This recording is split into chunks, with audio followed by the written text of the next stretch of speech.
စာရေးစာဖတ်ပါ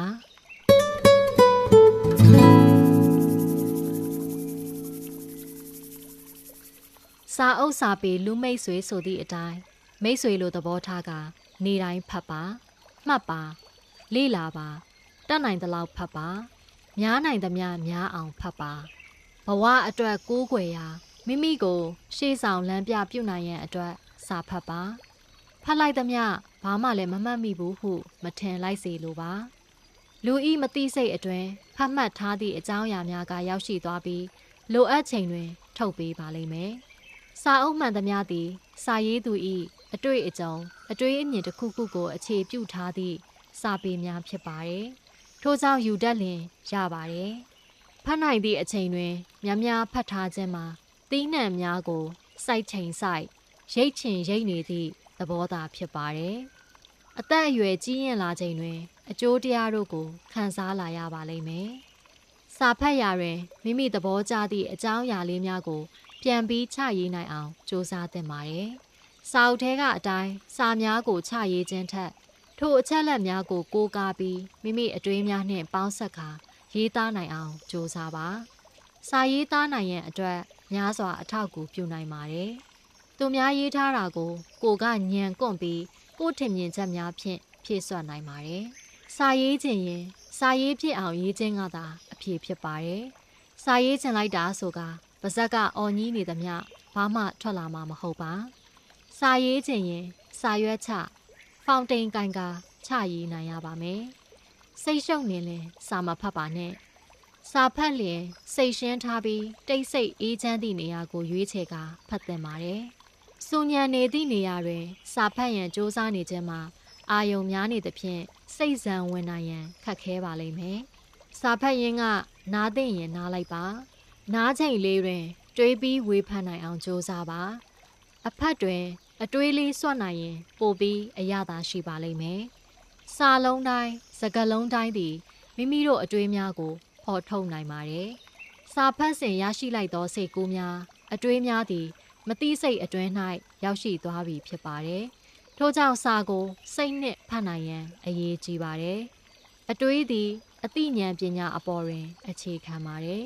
မိမိကိုယ်ပိုင်အသိဉာဏ်ရှိသလောက်ဖတ်ရှုလိုက်သည့်စာများအပေါ်တွင်ခံစားနားလေသဘောပေါက်နိုင်စွမ်းလည်းရှိပါတယ်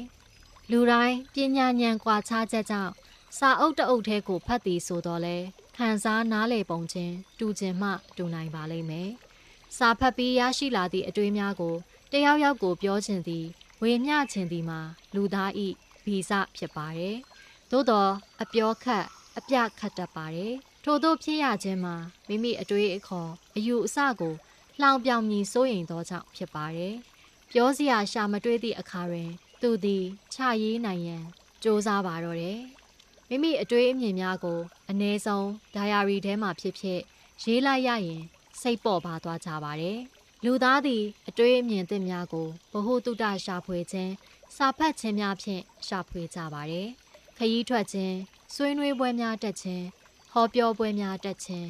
စာဖတ်ခြင်းအမြင်တူအမြင်မတူသူများနှင့်ဆွေးနွေးခြင်းတို့မှအသိပညာကိုတိုးတက်မြင့်မားလာအောင်လှုပ်ဆောင်လေးရှိကြပါတယ်မိမိကိုမိမိအသိဉာဏ်ပညာကိုမြင့်တင်ရန်စိတ်ဝင်စားခြင်းမှာယဉ်ကျေးသောလူပေါင်း၏လိုအပ်ချက်များဖြစ်ပါတယ်စာပေဖတ်ရှုလေ့လာခြင်းဖြင့်မြည်သည့်အန္တရာယ်မှရှိမည်မဟုတ်ပါ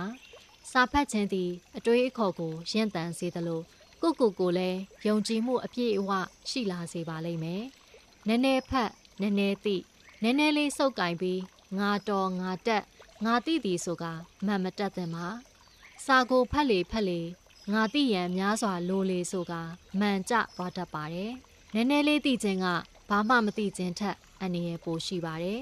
ထို့ကြောင့်အသိပညာကိုများများရရန်များများဖတ်သင့်ပါတယ်စာကိုအများကြီးဖတ်ရန်လိုသည်ဆိုကနားလေသည်ဖြစ်စေနားမလဲသည်ဖြစ်စေဖတ်နေရန်လည်းမလိုပါဖတ်လိုက်သမျှကိုနားလေပြီးလက်ခံကျင့်သုံးတတ်ရန်လည်းလိုပါတယ်ကို့အတွက်အဆင်ပြေမဲ့ကိုကလည်းနှစ်သက်တဲ့အကြောင်းအရာများပါတဲ့စာအုပ်များကိုဝယ်ယူစုဆောင်းသင့်ပါတယ်စာအုပ်တိုင်းစာအုပ်စင်တွင်ထားရန်မဟုတ်ပါမိမိအသည့်ကိုအထောက်အကူဖြစ်စေမဲ့အချိန်မီပြန်လဲဖတ်နိုင်ကိုးကားနိုင်မဲ့စာအုပ်စာပေများကိုသာဝယ်ယူစုဆောင်းသင့်ပါတယ် ဖတ်သမျှကိုလည်းပြန်လည်ပြီးအသုံးမချနိုင်ရင်အကျိုးမရှိပါ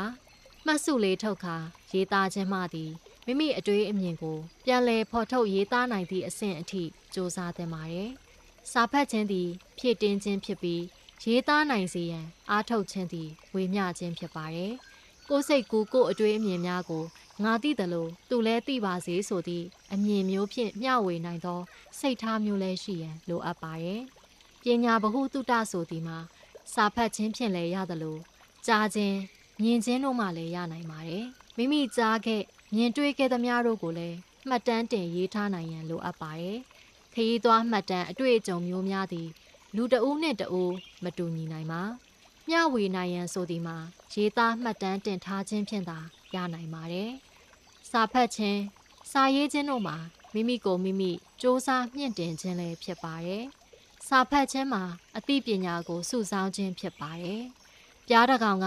ပန်းဝတ်မုံများကိုစုဆောင်းသလိုတပွင့်မီတပွင့်ထံပြန်တန်းကစုဆောင်းသလိုဖြစ်ပါတယ်ဖြည့်ပန်များရင်ပြည့်ပါတယ်ပြည့်လာရင်စိတ်ကောင်းစေတနာဖြင့်ရေးနိုင်စေရန်စ조사ခြင်းမှာမျှဝေလိုစိတ်ဖြစ်ပါတယ်ဘာတွေဖတ်ရမည်နည်းဆိုခြင်းမှာမိမိဝါသနာနှင့်ခံယူချက်အပေါ်မူတည်ပါတယ်ကိုစိုက်တာကိုပြန်ပြီးရိတ်သိမ်းရမည်သာဖြစ်ပါတယ်စပားစိုက်ရင်စပားရမယ်မြက်စိုက်ရင်မြက်သာရပါမယ်ရေအေးရပေါ့ကတ်ကိုနားဆင်ပေးတဲ့အတွက်ကျေးဇူးအများကြီးတင်ပါတယ်ရှင်ဒီပေါ့ကတ်ကို AC Original ရဲ့ Facebook, YouTube, Spotify, Apple Podcast စတဲ့ platform များမှာနေ့စဉ်နားဆင်နိုင်ပါတယ်အခုလိုအဖို့တန်စာပေများကိုမေတ္တာဖြင့်တင်ဆက်ခွင့်ပြုပေးတဲ့ဆရာတင်ညွန့်နဲ့မောက်ခစာအုပ်တိုက်ကိုလည်းကျမတို့ AC အဖွဲ့သားများကလှိုက်လဲစွာဖြင့်ကျေးဇူးတင်ရှိပါတယ်ရှင်ကျမကတော့ကေပါကိုစီကိုငါကိုဒေသ၌ပျော်ကြဆက်ရာတတဝါဟူသမျှတို့သည်အိမ်မက်ရာမက်ကောင်းစွာမက်၍နှစ်သက်ကြီးသာအိပ်ဆက်နိုင်ကြပါစေမင်္ဂလာကျက်သည်ရှက်ဝေလန်းသဖြင့်စမ်းပွင့်ကြကုန်သည်ဖြစ်၍ကောင်းစွာမိုးတောက်အလင်းရောက်လျက်ထမြောက်နှိုးကြနိုင်ကြပါစေ